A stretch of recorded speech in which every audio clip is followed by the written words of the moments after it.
Alors bonsoir mes chers amis, j'espère que vous m'entendez très bien. Oui, on vous entend très bien.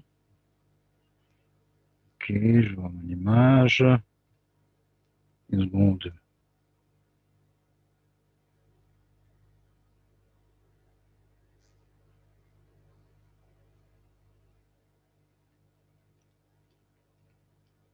Alors je me vois.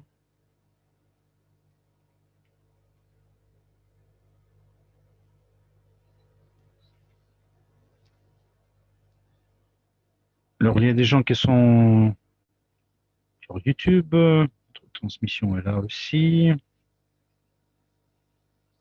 Alors tout le monde est prêt, on y va, on commence. Oui, tout le monde est prêt. Alors vous pouvez passer à notre slide suivante. Alors je salue tout le monde. C'est un webinaire qui est consacré à la blockchain, crypto.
Alors, excusez-nous, il y a un petit problème de communication.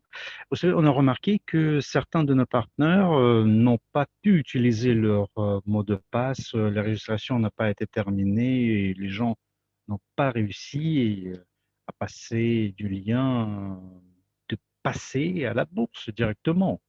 Il y avait un petit problème, machin, compréhensible avec les mots de passe. Pour certains de partenaires, c'était simple. Peut-être les mots de passe étaient complexes, compliqués. Et vous savez, on a annulé la registration à un moment donné pour comprendre ce qui s'est passé le 23 février et le lendemain. Nous avons simplifié la procédure de registration. On vérifié ce qui s'est passé le 24 février.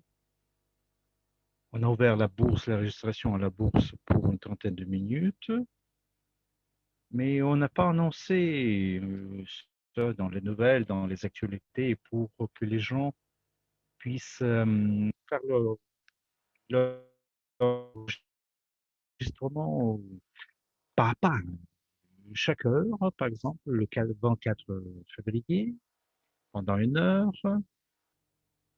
pendant cette heure de l'ouverture, nous avions 200 personnes qui ont passé la registration.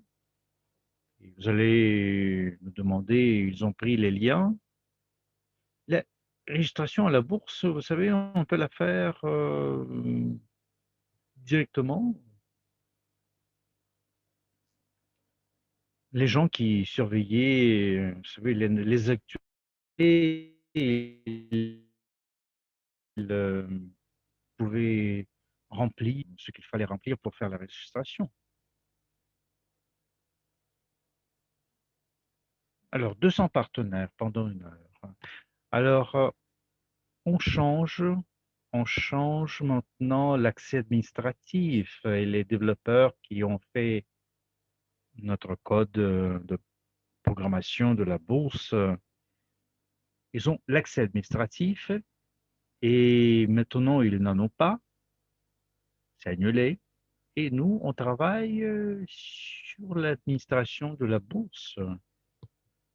l'équipe de support pour que les développeurs ne puissent rien changer, ne puissent rien altérer. Et vu que tout le monde est un peu fatigué, nous, on est fatigué, c'est clair. On travaille jusqu'à 1 heure du matin. Alors, on travaille jusqu'à 21 heures chaque jour. Ça, c'est une sorte de marathon. Et vous savez, on va pas ouvrir la registration. Alors, on va changer les mots de passe pour que les développeurs ne puissent pas y entrer. C'est normal. On ne peut pas dire notre bourse, on ne peut pas dire notre bourse seulement aux promoteurs des bridge. Moi, je peux le dire, ça.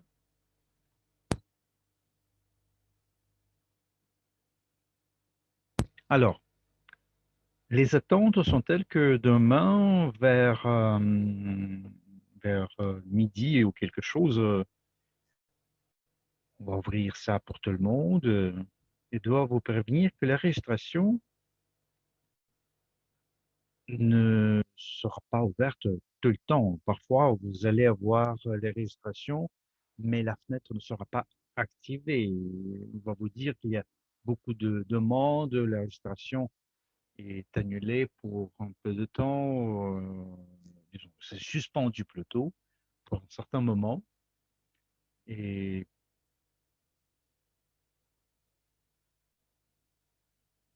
alors, ça, c'est fait pour éviter un flux énorme et on va régler, nous, les intervalles, peut-être pour avoir une orientation dans le contexte du temps, pour avoir la registration. Ce seront des heures de travail et de l'ouverture dans le contexte de l'horaire de Moscou. C'est à partir de 10 heures à Moscou jusqu'à 22 pour surveiller tous les processus.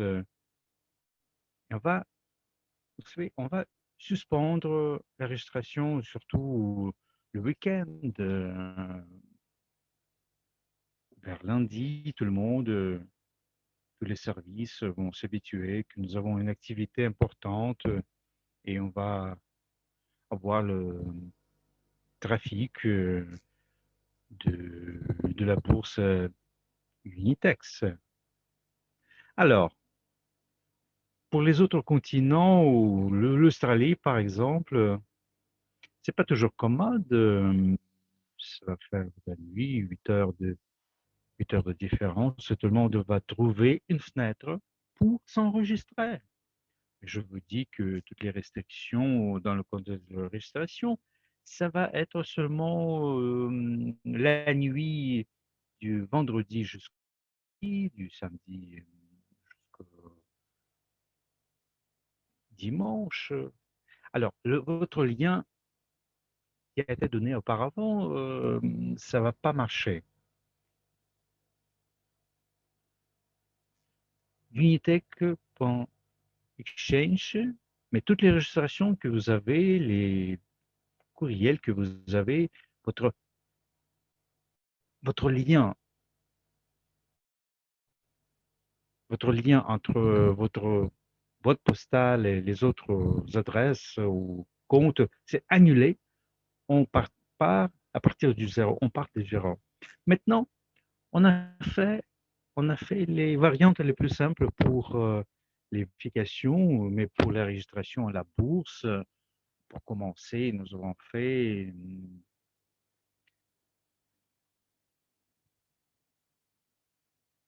on va vous demander vos données personnelles, on ne va pas demander votre adresse domicile. Alors, pour faire la vérification à la bourse, ce qu'il faut faire,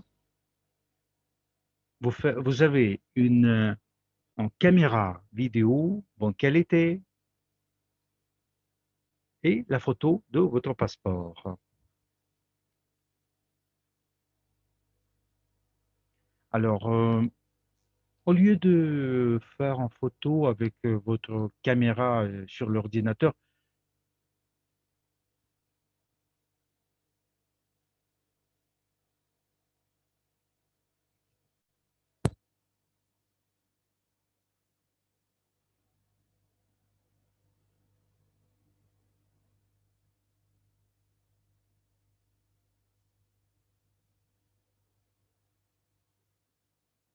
alors si vous avez des passeports nationaux, c'est écrit en cyrillique ou en arabique, il faut un passeport international.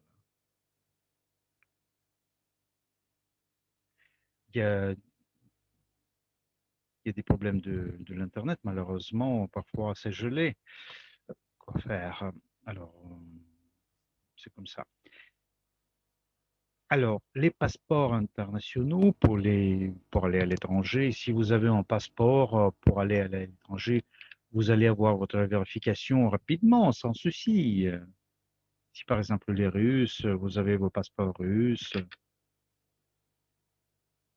savez, ça peut concerner certains pays. En Estonie, par exemple, comment dirais-je, qu'est-ce qu'ils ont?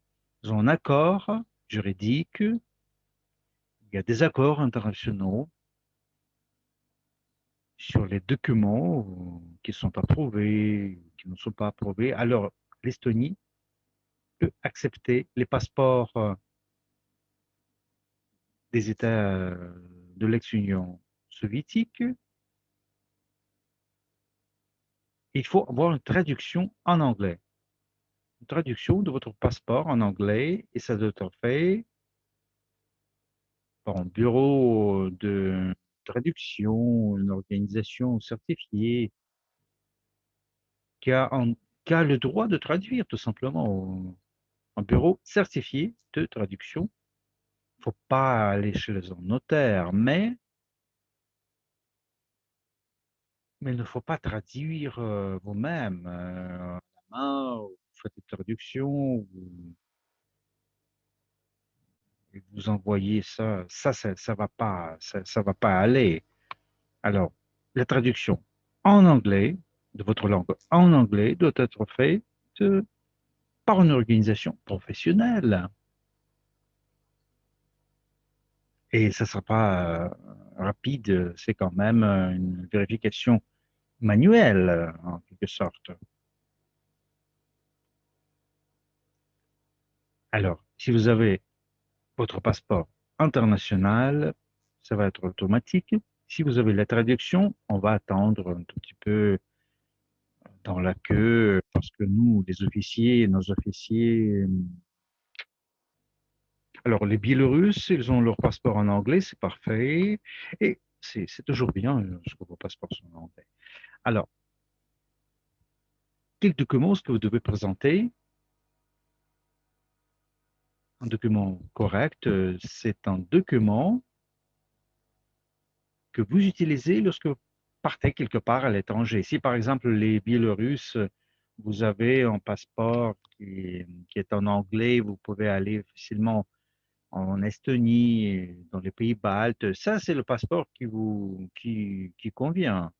Mais un passeport qui ne suit pas pour les voyages, c'est pas le bon passeport. Vous comprenez? Vous comprenez la différence?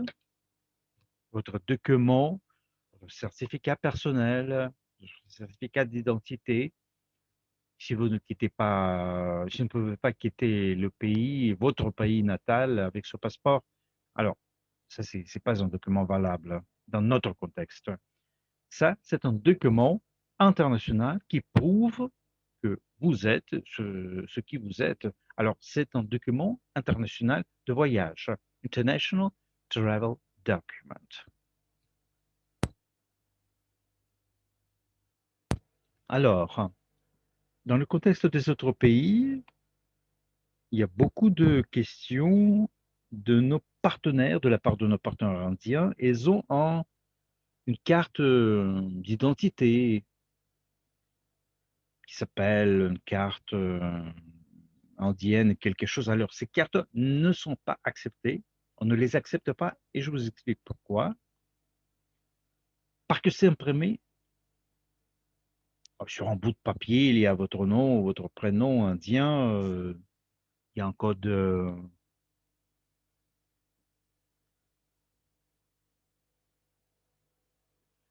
Alors, il y a un tampon, quelque chose, tampon quelconque qui prépare ces documents. Et vous savez, ces documents, malgré le papier spécial, c'est facile de les contrefaire.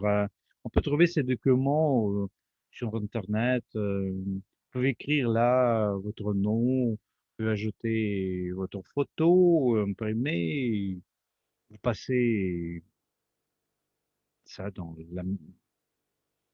par une machine qui couvre quelque chose. Et ça, c'est juste c'est un bout de papier. Vous savez, ça sert à rien. Il y a pas de signe d'eau, il y a pas de code spéciaux, il y a pas de chip.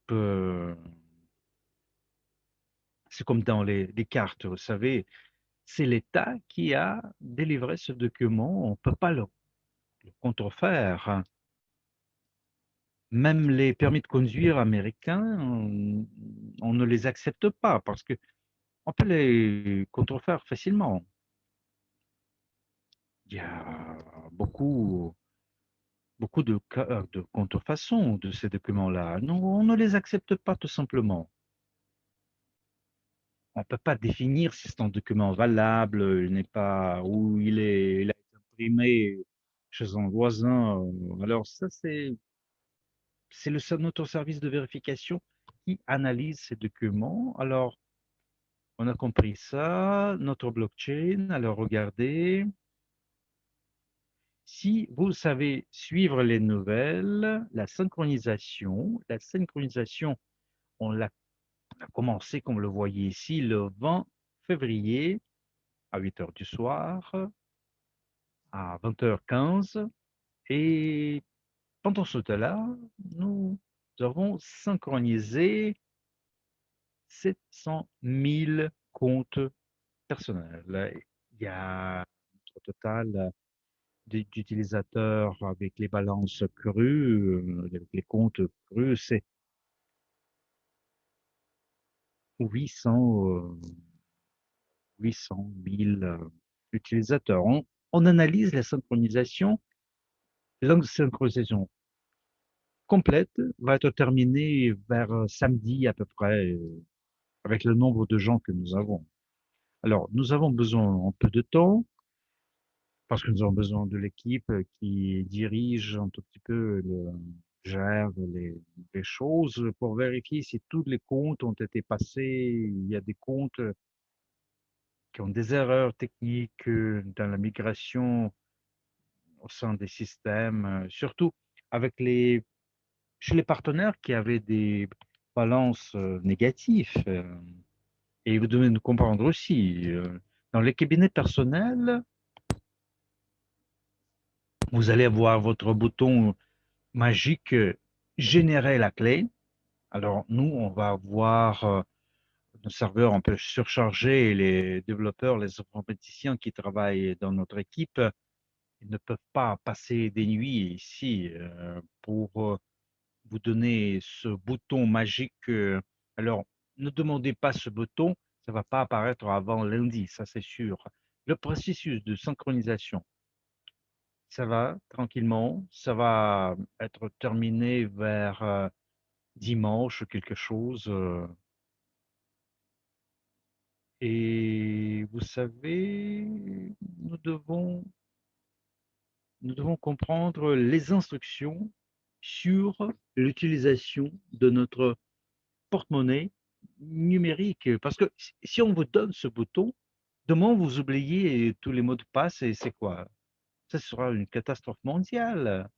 Nous avons publié des instructions vidéo, je ne sais pas, mais en russe, on a cette version. Il y a une vidéo, il y a un serveur test dans notre cabinet personnel. On n'a pas ce bouton pour l'instant, mais Là, on l'a dans notre logiciel test et on a fait cette vidéo pour vous montrer comment ça va marcher quand même, hein.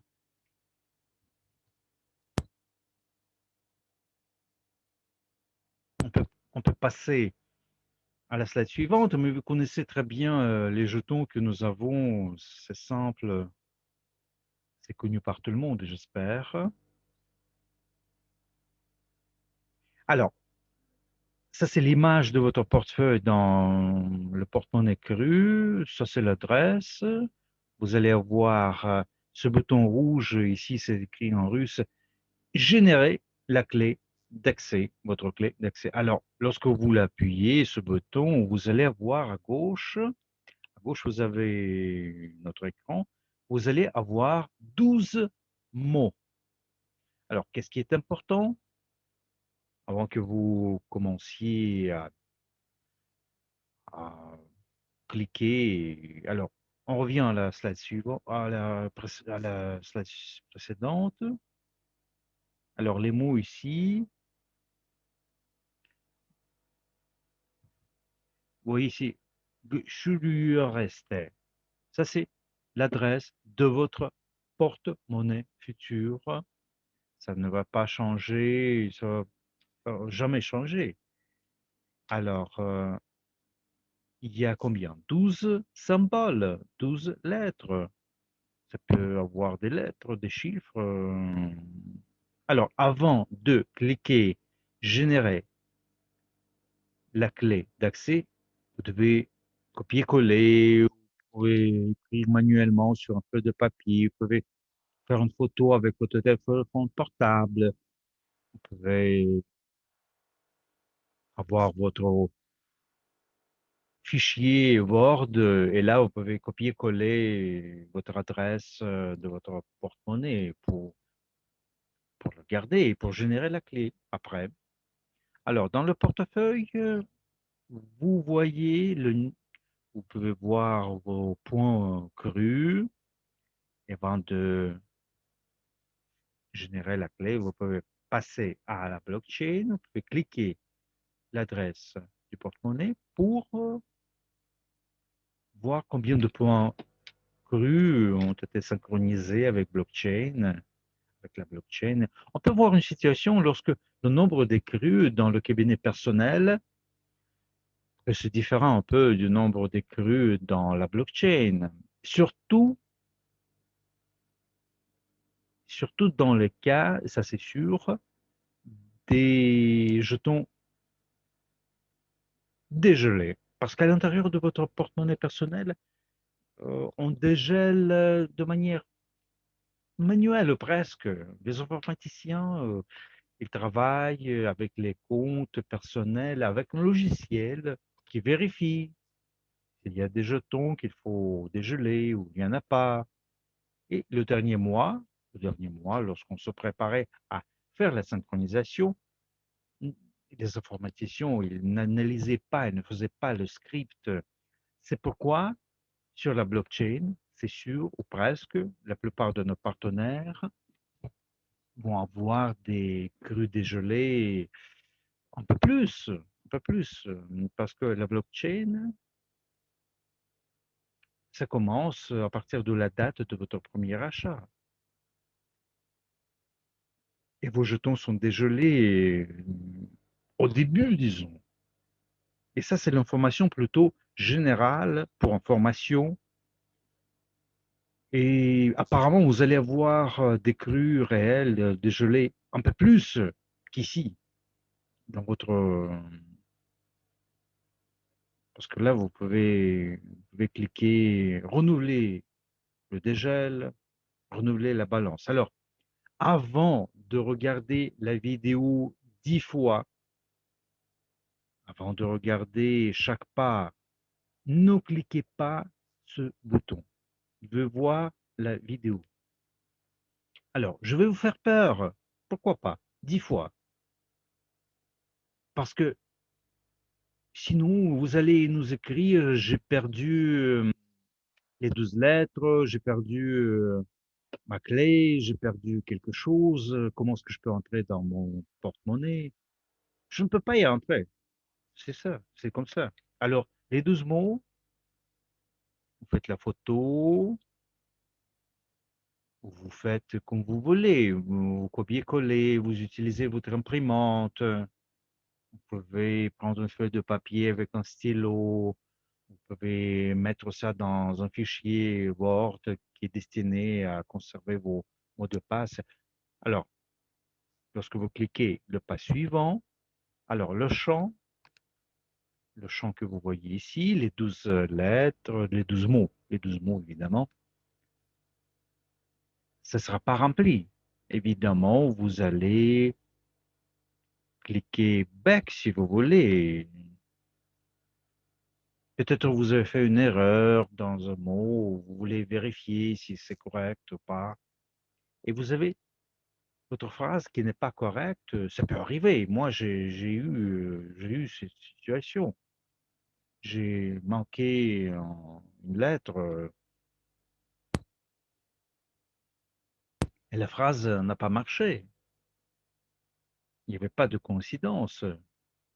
Alors, on peut revenir et vérifier si tous les mots sont corrects. Alors, si vous avez mis votre phrase, vous avez cliqué vérifier, le bouton vérifier, et vous avez, alors c'est coché bien, félicitations. Après ça, personne. Ces 12 mots-là ne seront pas vus par personne. Alors, au moment de, vous savez, vous devez vous préparer en quelque sorte à ce moment. C'est comme, vous savez, comme si vous étiez un cosmonaute. Vous devez vous préparer à ce moment-là. Ne le faites pas avec votre téléphone, avec un Internet qui ne marche pas bien. Alors, ne le faites pas dans les endroits publics comme les restos ou les bureaux. Il y a beaucoup de monde. Quelqu'un peut jeter un coup d'œil sur ces mots-là, ou au Wi-Fi public dans les restos, quelque part dans les aéroports. Vous devez le faire chez vous. Alors, même si vous avez cette nouvelle lundi, vous êtes dans votre voiture ou vous êtes chez quelqu'un, vous avez reçu cette information. Alors, votre cabinet, dans votre cabinet, vous avez le fameux bouton rouge, vert, excusez-moi. Alors, il ne faut pas courir, il ne faut pas courir. Vous n'allez pas manquer ça. Vous devez le faire tranquillement. Vous allez chez vous, tranquillement, calmement. Vous allez, vous entrez à votre cabinet personnel, vous faites des photos, vous notez pour ne pas manquer une lettre. Vous ne comprenez pas l'importance de ce qui se fait. Et vous passez dans votre porte-monnaie crypto. Alors, une question, est-ce qu'il faut payer le club VIP? Non, on ne doit pas le faire.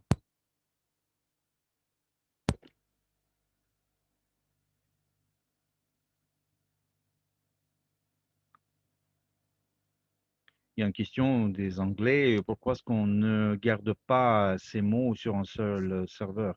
Pourquoi?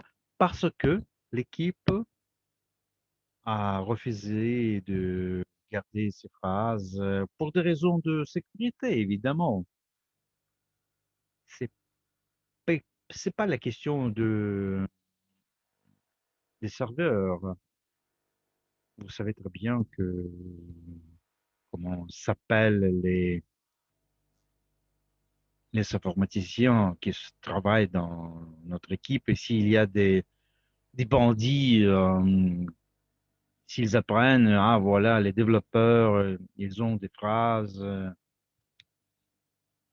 des comptes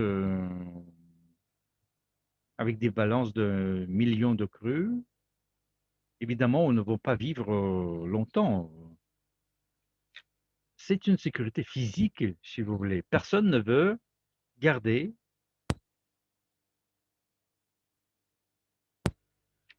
faut pas, on peut pas garder les trésors si on ne peut pas les garder quelque part en cachette. Ça, c'est la raison principale. Et ça parle de la blockchain. Aucune blockchain, aucun projet ne garde pas les mots de passe. On avait cette idée, en sachant que la moitié de nos partenaires sont des gens sérieux, âgés, parfois vont avoir des difficultés pour garder ces mots de passe. On pensait que, voilà, il y a un mail avec une demande, on peut restituer le mot de passe. Mais vous savez, lorsqu'on a commencé à analyser ça avec les juristes suisses, ils ont dit qu'il ne faut pas garder les mots de passe des participants de notre projet. Ça, c'est un moment de sécurité. Vous savez, ça, vraiment un moment fragile, l'accès à votre porte-monnaie. Alors, on ne le garde pas. C'est la responsabilité de telle ou telle personne. Je vais essayer de faire une petite comparaison. Imaginez que vous êtes dans une grande banque, dans un pays, quelque part, et vous recevez votre carte bancaire qui est dans l'enveloppe, qui a un code spécial, PIN code. Alors, qu'est-ce que vous faites? Vous effacez le code, c'est vous qui le voyez, c'est tout. Et imaginez qu'il y a 1 million de cartes bancaires et les codes sont là sur l'ordinateur. Vous oubliez votre code, vous allez à la banque, vous dites, hey, salut les gars, donnez-moi le code, je l'ai oublié quelque part. Je veux dire, je ne l'ai pas mémorisé. Vous pouvez me donner un coup de main? Ah, ça, c'est la même chose. C'est la même chose. C'est l'accès dans votre porte-monnaie. Une petite phrase, personne ne va pas la garder. Alors, absolument, vous devez absolument regarder la vidéo, l'instruction qui a été faite en anglais. On va avoir la traduction en espagnol, en italien, d'autres langues. Et il y a des textes, il y a des instructions sur papier, si vous voulez, avec des photos, votre cabinet, des images. Il y a un moment quand même que notre cabinet personnel de test ne contient pas d'autres langues. Lorsque je préparais cette instruction, vous savez, je n'avais pas la possibilité de faire des photos en anglais ou de ces écrans. Vous savez, là où vous écrivez votre phrase. Mais vous savez, 12 mots en anglais, ça ne sera pas compliqué pour les autres langues quand même. Si vous ne connaissez pas l'anglais, alors c'est pas grave. Les 12 mots, ça sera en anglais et vous allez les avoir dans ce format qui est ici sur l'image. Alors, qu'est-ce qui est important? Je vais en parler dans la vidéo. Lorsque vous faites une copie de ces mots dans un fichier Word, par exemple, entre les mots, il faut faire un espace. Vous faites la photo avec votre téléphone portable, pourquoi pas, et vous avez les mots. Et lorsque c'est déjà en ligne, vous avez des espaces entre les mots. Alors, qu'est-ce que vous faites avec ce fichier?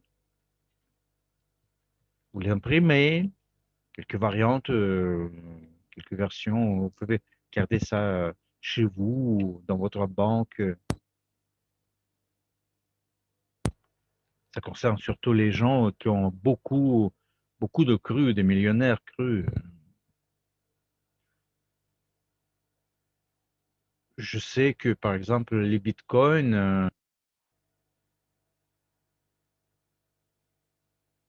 Ils ont leurs ordinateurs spéciaux. C'est pas toujours fort, mais quand même, ça peut coûter 1000 euros, par exemple. Mais vous savez, si les gens ont un million de cru, on peut quand même acheter un ordinateur simple, mais sûr quand même. Vous faites un compte spécial qui n'est pas lié avec d'autres services. Alors, ça, c'est vraiment en compte Google, nouveau, et ça, c'est seulement pour, pour travailler avec votre porte-monnaie crypto. Alors, vous savez, votre, votre ordinateur nouveau, ça va être votre porte-monnaie personnalisé pour travailler avec les cryptos, c'est tout. Ça, c'est votre portefeuille froid, si on peut dire comme ça. Vous gardez cet ordinateur chez vous, quelque part, c'est caché ou presque, sous la clé, ou vous mettez l'ordinateur dans une cellule bancaire, ça va coûter une vingtaine de dollars, écoutez, mais si vous partez à l'étranger et vous n'avez pas besoin de votre portefeuille crypto, vous le laissez à la banque, à la cellule, vous n'allez pas vous inquiéter, vous pouvez le garder là-bas, c'est tranquille. Pourquoi est-ce que j'en parle de manière sérieuse? Vous savez, plusieurs de nos partenaires, ils sous-estiment les choses qu'ils vont recevoir. Alors, si aujourd'hui, nous, on sait très bien que le prix minimal du jeton cru, lorsqu'on ouvre la bourse, ça va être 20 centimes, mais évidemment, ça va coûter une quarantaine de centimes. Et en perspective, ça va coûter un dollar. Alors, analysez votre portefeuille maintenant, aujourd'hui. Imaginez que vous avez ces chiffres sur l'écran et imaginez que chaque nombre que vous avez, ça c'est en dollars aujourd'hui ou demain et dans quelques années, ça va vous donner 3 dollars. Ça va coûter 3 dollars. Et vous devez être très ému parce que vous avez des chiffres sur l'écran. Alors visualisez que ça, c'est un sac d'argent, 100 000 dollars. Vous savez, un sac de dollars, vous allez trembler de peur si c'est sous la table. Alors ça, c'est le moment. C'est le moment de comprendre l'importance de sécurité de votre porte-monnaie crypto. Vous devez l'apprendre et vous devez apprendre ça à vos partenaires. Vous allez les utiliser pendant quelques années. Alors, vous savez, le dégel, ça va se passer pendant 3 ans. Alors, vous allez utiliser ce portefeuille pendant 3 années. Vous allez utiliser le bouton dégeler pour dégeler, évidemment. Si vous ne le faites pas, pas de dégel, mais c'est normal. Évidemment, il y aura des contrôles du système. Auparavant, on était sur notre divan, on dormait un tout petit peu, et on attendait les informaticiens qui le faisaient. Maintenant, c'est vous qui allez le faire et vous allez dégeler vous-même vos jetons, c'est normal. C'est votre porte-monnaie. Puis vous sortez du porte-monnaie, vous mettez l'ordinateur quelque part dans un endroit caché. Alors, vous allez utiliser votre porte-monnaie pendant quelques années. Écoutez, vous devez être sérieux. C'est normal. En perspective, évidemment, on commence dans un mois à peu près, on va voir la blockchain, on va voir les mouvements sur les comptes actifs. On va en avoir un certain nombre. Nous allons contacter la compagnie Trésor, le producteur des porte-monnaies froids, comme on les appelle. Ils ont un jeton IaaS, c'est notre protocole de notre blockchain, et ce ne sera pas compliqué pour eux de faire entrer les jetons dans leur porte-monnaie, dans leur porte-monnaie froid, qu'on les appelle, je le répète. Alors, on va vous montrer notre blockchain, combien de comptes nous avons, 800 000 comptes. Alors, Trésor, ce système, va voir 800 000 demandes, commandes plutôt possibles pour les porte-monnaies froids. Et Trésor, ça c'est un système de porte-monnaie froid.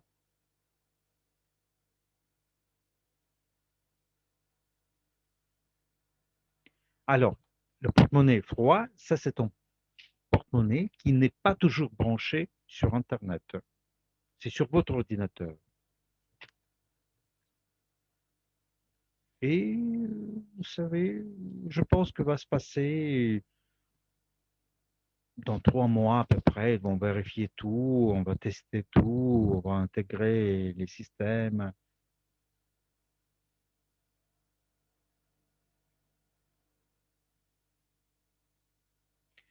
Mais vous devez attendre 3 ou 4 mois. Ne perdez pas les phrases, les mots. Vous devez les garder. Vous devez le garder comme un trésor, comme votre passeport, même plus.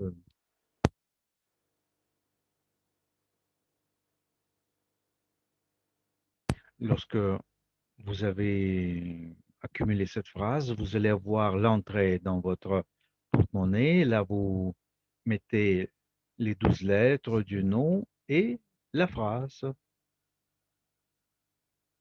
Private key, votre clé personnalisée, privée. Vous cliquez Entrée, l'autorisation dans le porte-monnaie. Allons-y. Après, vous créez le code.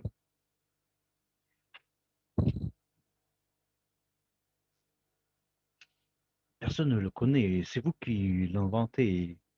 Ça, c'est une sorte de défense spéciale pour votre porte-monnaie. Si vous entrez dans votre portefeuille, imaginons, vous allez cliquer, mais vous avez oublié d'en sortir. Peut-être vous avez travaillé sur votre ordinateur, quelqu'un vous a appelé, quelqu'un entre dans la chambre, il peut jouer avec votre porte-monnaie. Mais si on ne connaît pas le code, ce code PIN, alors vous inventez 6 chiffres.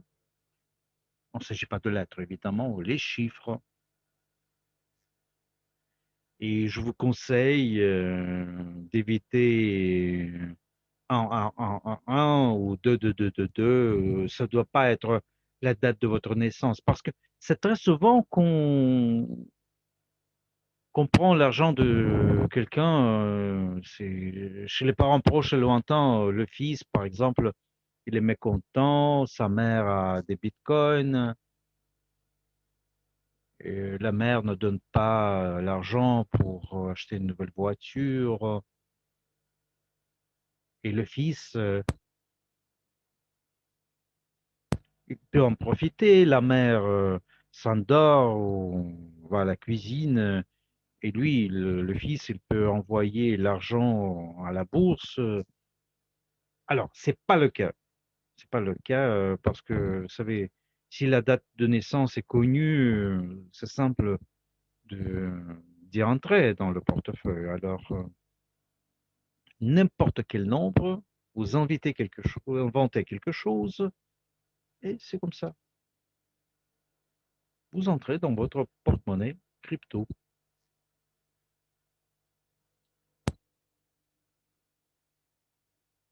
Alors, je répète, le code PIN 6 numéro 2, 3, 4, quelque chose. Alors ici, vous voyez la balance.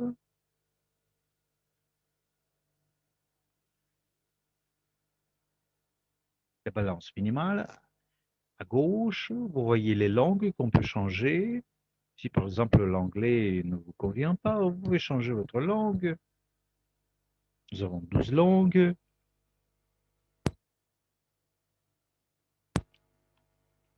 Vous devez comprendre que cette traduction a été faite de manière automatique. Peut-être certaines langues, comme hindou, indien ou chinois, peut-être ça ne va pas vous paraître correct. Alors, vous pouvez toujours revenir à l'anglais. Ça, c'est la langue de base, la langue principale. Vous pouvez vérifier si vous comprenez bien les fonctionnalités, les boutons. Mais en fait, vous savez, c'est pas, c'est pas tellement compliqué les fonctionnalités. Envoyer les jetons, faire l'empilage, recevoir des jetons. Et il y a pas beaucoup d'actions qu'on peut y faire. Ou gérer ou garder vos actifs en crypto. Alors, 8 jetons, c'est 16 kilobits. C'est pour une année de vie. Si vous n'utilisez pas votre monnaie crypto.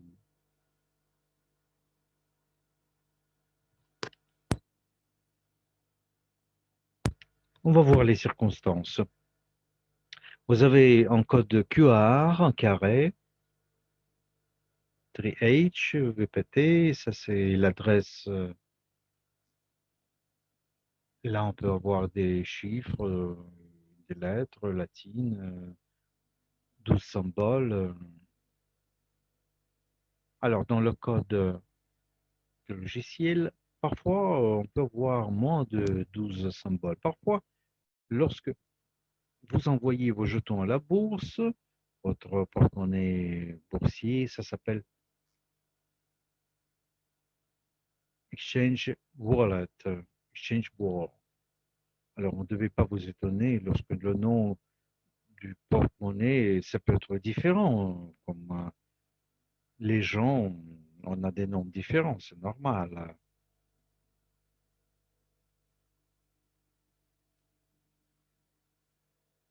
Alors, dans la blockchain, nous avons un compte de réserve.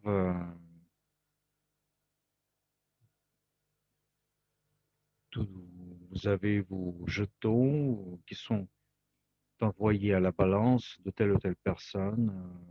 Et ça, c'est la balance comme ça.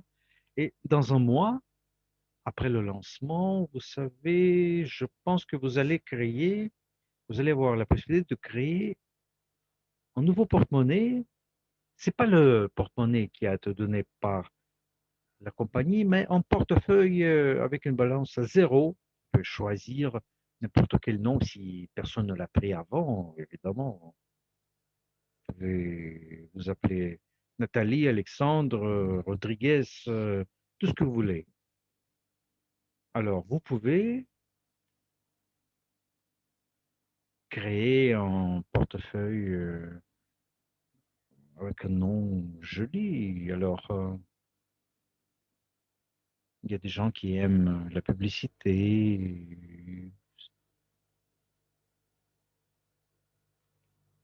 Vous savez, parfois les gens ils veulent montrer qu'ils sont riches, c'est son compte personnel.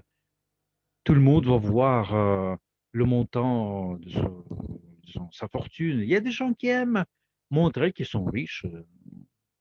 Il y a des gens qui font des porte-monnaies de corporation.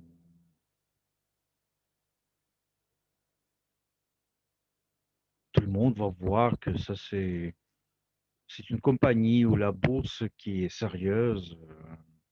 Alors, il y aura des projets de partenariat. Si vous avez une compagnie qui produit des jetons, on peut avoir des porte-monnaies qui s'appellent par exemple compagnie telle ou telle. Alors, ce sont des objectifs commerciaux qu'on peut réaliser ici sur la blockchain. On peut créer des porte-monnaies avec des noms personnalisés, si on peut appeler ça.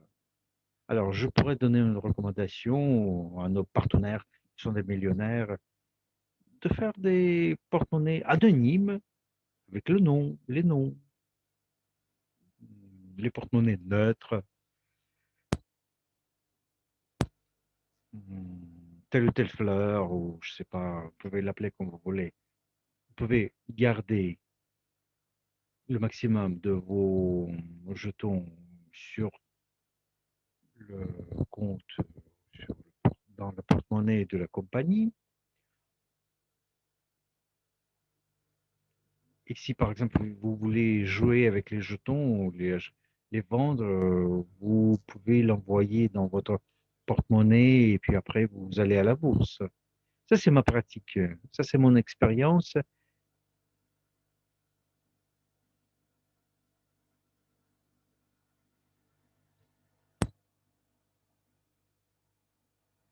J'avais parfois, avec mon expérience, j'avais des histoires assez tristes lorsque les gens, c'était au début de l'ère de la blockchain. Et cette personne, elle avait un porte-monnaie avec les bitcoins, il les a vendus, ça coûtait combien? 100 000 $.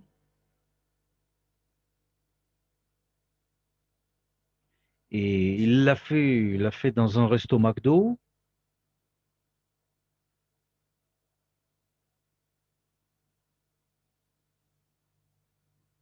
Et vous savez, on l'a dérobé tout simplement.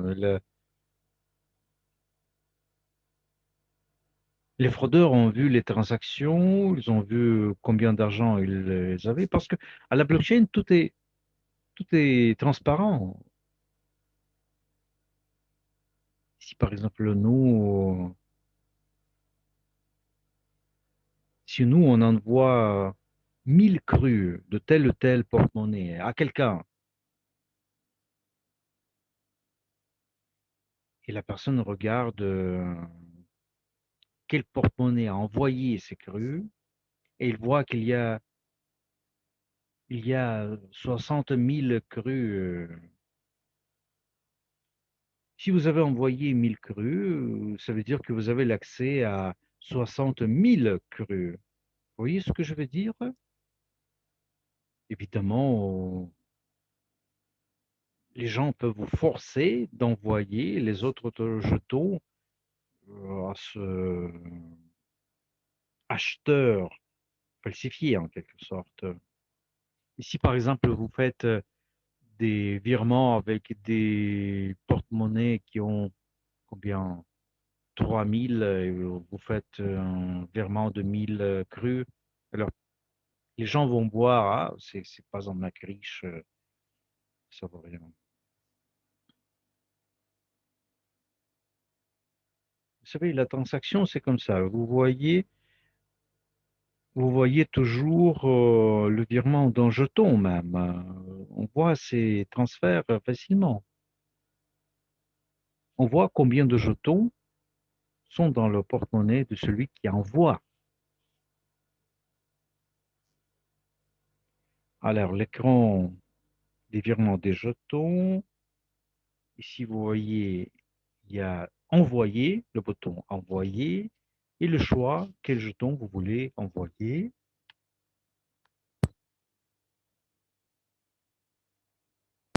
Vous mettez ici l'adresse de votre porte-monnaie, vous copiez votre adresse, vous l'envoyez, vous attendez un tout petit peu.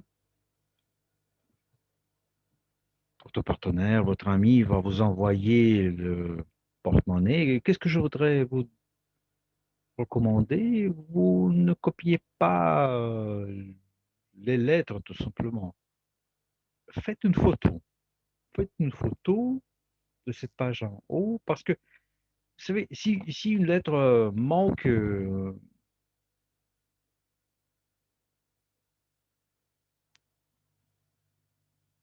Par exemple, le porte-monnaie,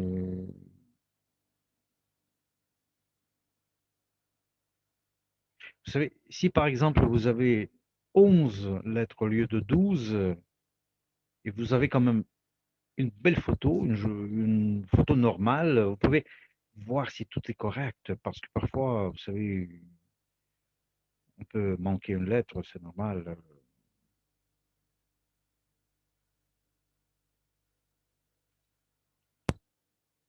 Et lorsque vous envoyez, vous faites le virement, vous pouvez écrire quelques mots. Par exemple, ça c'est un cadeau, quelque chose comme ça.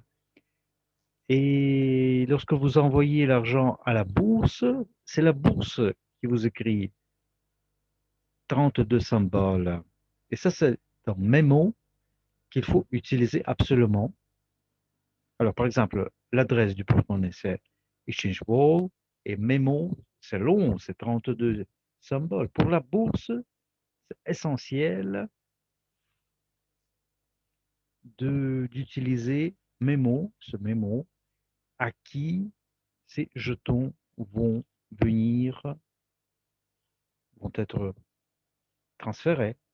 Alors, copie attentivement l'adresse du porte-monnaie et le mémo, la phrase secrète, 30 symboles. Alors, l'empilage, vous choisissez quel type de l'empilage vous voulez faire. Cru pour les crus. Ici, nous avons seulement les crus dégelés, débloqués. Cru contre les UNTB, dégelés toujours, débloqués. Et World Cru pour les UNTB, ça peut être gelé et mis dans l'UNTB. Et dans notre instruction, il est écrit que la fonction les UNTB pour cru, ça va apparaître dans un mois à peu près. Ce bouton va apparaître dans votre cabinet personnel UGPay parce que nos partenaires nous demandent comment est-ce que je peux recevoir mes jetons dans mon porte-monnaie. C'est le même moyen. Alors, dans le cabinet UGPay, vous allez voir votre bouton générer la clé d'accès au porte-monnaie crypto et les jetons vont être transférés au porte-monnaie de nos partenaires qui ont fait des achats dans leur cabinet personnel. La conversion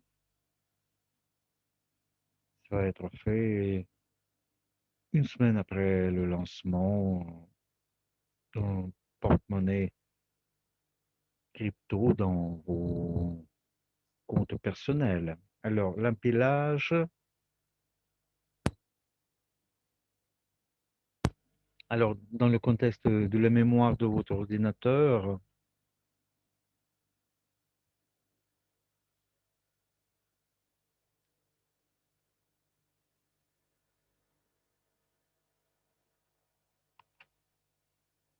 alors on nous demande parfois YoNTB pour net. C'est quoi net? Net, c'est une abréviation, c'est Internet en fait. C'est l'accès au réseau. Ce sont les capacités de votre ordinateur en fait. Il faut pas, ne devez pas vous dépêcher de faire l'empilage au début. On ne doit pas le faire. Alors la blockchain, ça ne demande pas trop la mémoire de votre ordinateur. En perspective, peut-être, vous allez vous sentir que vos transferts ne sont pas faits rapidement. Peut-être dans le futur, vous allez pousser la vitesse de vos opérations, mais pas pour l'instant, ça c'est sûr. Alors, la slide suivante, s'il vous plaît. Oui, la conversion des crues contre les volts crus. Vous savez, c'est un bouton ne marche pas pour l'instant. Elle est là, mais elle est bloquée en quelque sorte, c'est annulé. Alors, vous devez,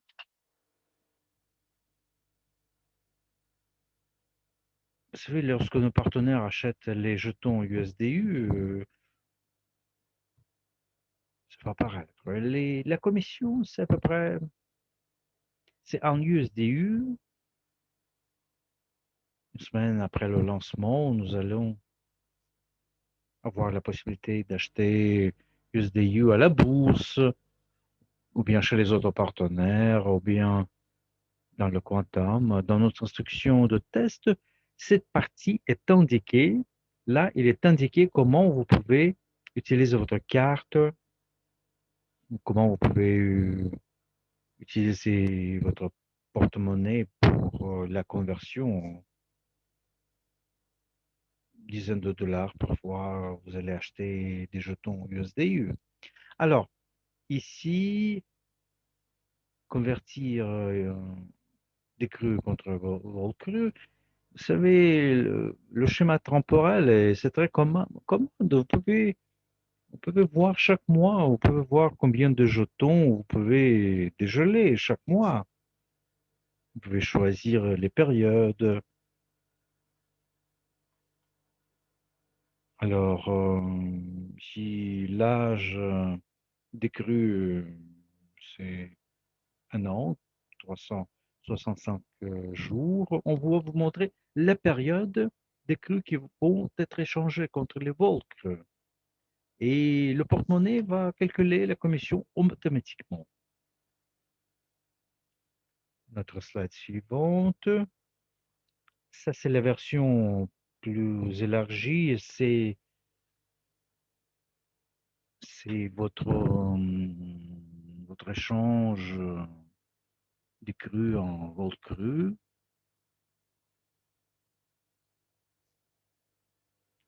Vous savez, on a utilisé cette image dans nos webinaires précédents. Vous savez, ici, vous avez la liste concrète. Imaginons, c'est quoi?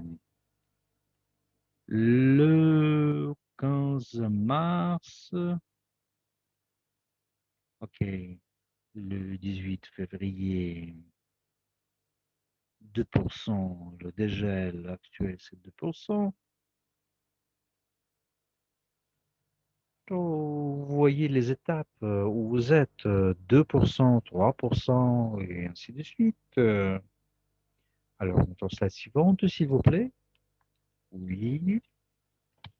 Alors, ici, vous avez la visualisation, comment ça se fait, l'achat des USDU dans votre porte-monnaie crypto. Vous avez les détails de votre carte et vous avez des USDU à votre balance. Et avec cette fonctionnalité, vous avez vos porte-monnaies.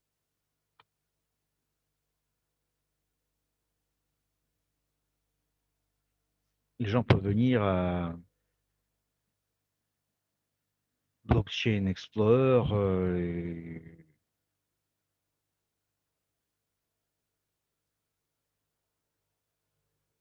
les gens peuvent venir de la rue, comme on dit. N'importe qui peut venir ouvrir un porte-monnaie officiellement et avoir un porte-monnaie. Parce que nous avons commencé la synchronisation avec le cabinet. Vous savez, on dépensait 10 jetons et c'était 16 kilobytes.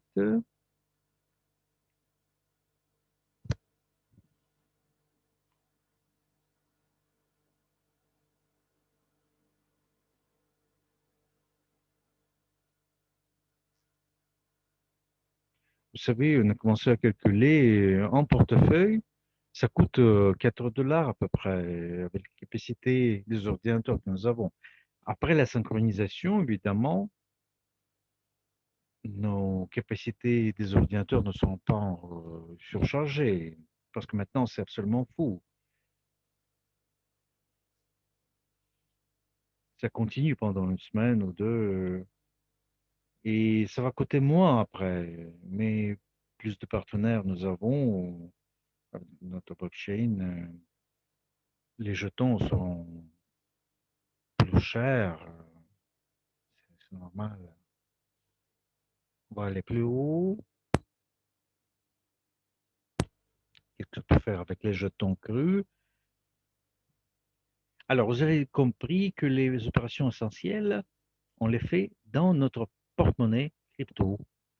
Empilage, l'empilage pour IONTB, le stockage cru dans le porte-monnaie. On peut faire des transferts ou partage, P2P, personne à personne, pour envoyer des jetons crus, IONTB, à la bourse pour participer à la bourse, tout simplement. Et je dois me répéter, à la bourse, il y a des traders ou les acheteurs des crus qui coûtent un peu moins ou les acheteurs de gros volumes.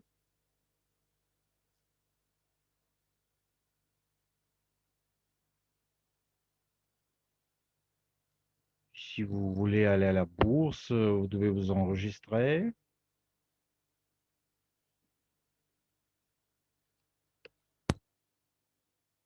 Vous devez comprendre que vous devez payer les impôts.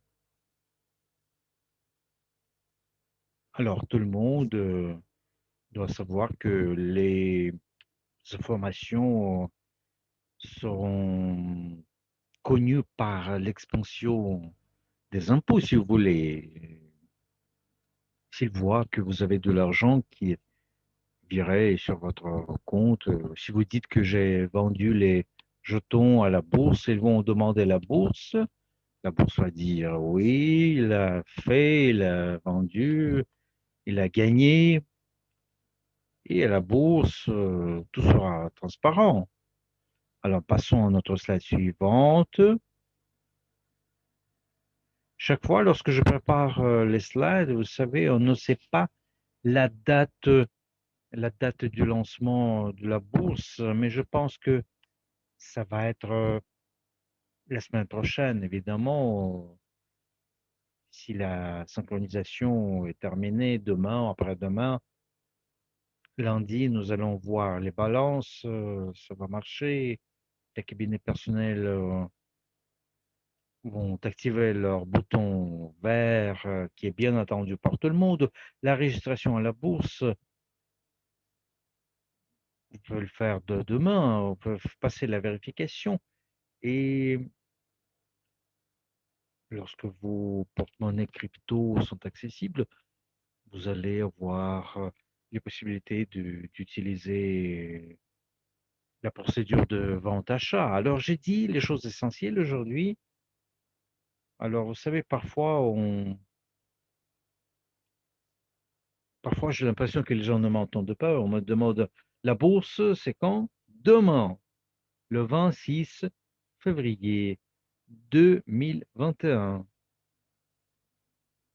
avant de toucher les boutons sur l'écran. Alors, regardez les vidéos 10 fois même, vous savez.